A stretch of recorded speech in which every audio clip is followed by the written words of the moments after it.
Hello, humans who have tuned into the News Hour at 5. I am Scott Cannon coming to you live on WLTH 1370 AM from the greatest city in all the world, in Gary, Indiana.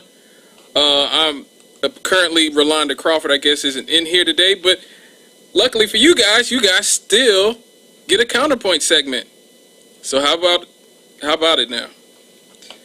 Well, folks, while the nation was obsessed with whether the president was recorded talking about paying off Lake County's own Karen McDougal about creeping around, or listening to R. Kelly's new 19-minute cringe-worthy masterpiece, I admit, an even more important story has been developing overseas.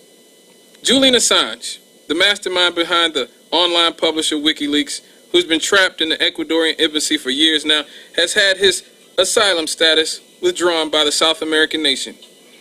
Now, what this means is that Assange, who has been protected by asylum for all these years, will be handed over to the government of the United Kingdom, who will probably not hesitate to hand Assange over to the rabid Trump administration, who cannot wait to prosecute him.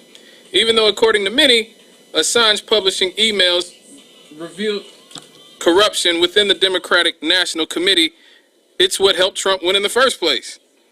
Now, if you remember, it was WikiLeaks who exposed the war crimes that the U.S. government were committing in Iraq, thanks to Chelsea Manning, who spent years in an American prison where she almost died. WikiLeaks also published the leaked documents that exposed the U.S. government were essentially spying on all of us, and that James Clapper, the head of the NSA, was lying to Congress when he said that they were not. And that, my friends, is at the crux of why both parties here in America have waited for years to get their hands on Assange. And it is exactly why his probable arrest and extradition will be so tragic. We in America live in a nation where 5 companies now control 90% of the narratives on television and radio, which is a lot less than the 50 that there were 35 years ago. We also live in a nation where the wealth divide between rich and poor is larger than it has been in 100 years almost. WikiLeaks was one of the few outlets that we had where we as citizens could expose the corruption in our governments and try to equalize an increasingly Orwellian police state. So let's be real here, folks. Julian Assange isn't hated by the elites in the Republican Party or the Democratic Party or Fox News or MSNBC because he's breaking laws or spreading lies. Julian Assange is hated because he exposed the truth about these inherently corrupt institutions in a way that they never would. Just think about it.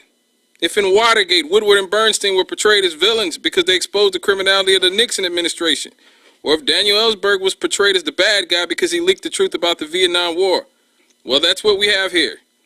Julian Assange and WikiLeaks are now hated by many on the so-called left because they exposed the truth that me and Jonathan Booth, check us out in a few minutes on Issues and Answers, we're both telling you, even before the emails were leaked, that the Democratic National Committee rigged the 2016 primaries against Bernie Sanders and his supporters. That's a fact. And what did those people do? Did they vow to purge their party of the type of corruption that made that possible? Nope. They blamed the man and the entity that exposed the corruption and made Hillary Clinton and DNC somehow the victim. I've said this before. Many people on the left are going to regret the things that they've embraced in the name of resisting Trump. But calling for whistleblowers and journalism to be jailed just because they exposed your favorite corrupt politician might be number 1 on that list.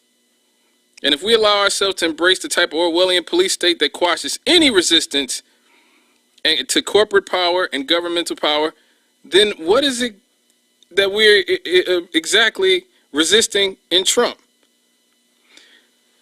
Okay, folks, you can chop it up with me on Twitter at The Chemist Lives. The Chemist is spelled with a K, as I am a product of the Gary Community School System. We could talk about politics, music, sports. You could tell me how terrible I am at this job, or you could just listen to me and Jonathan in a few minutes on Issues and Answers, where hopefully one day we'll have the McGee Report once again someday from our precocious hostess with the mostest.